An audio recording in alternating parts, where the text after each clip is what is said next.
Hammaga salom. Очередной покупкamiz и maslahat lifehack sizlarga.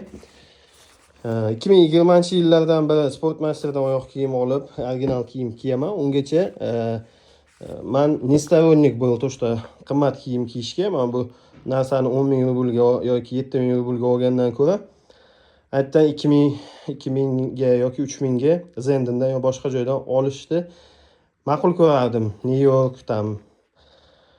Xo'sh, nima demoqchiman? O'sha 20-yildan beri men shu oyoq kiyimni kiyib ko'rib, shu именно Puma, именно original Adidas kiyib, Adidas kiymaganman ekan, adashdim. Piju Puma Kappa kiyganman. Bu oyoq kiyimlar menga emas, uydagilarga. Xullas, mana shunaqa oyoq kiyim olsanglar, birinchidan oyog'inglar yayraydi, yurishinglar yaxshi bo'ladi. Ikkinchidan sasimaydi bu. Bu hid tomonlama, dizayn tomonlama barcha parametrlardan yutasizlar. Men 20-yilda olgan nimalarim, krossovkalarim hozir shunday yuviladigan bo'lsa, как новый. Mana shunaqa holatga keladi yana. Demoqchimanki, 2000 rublga olasizlar.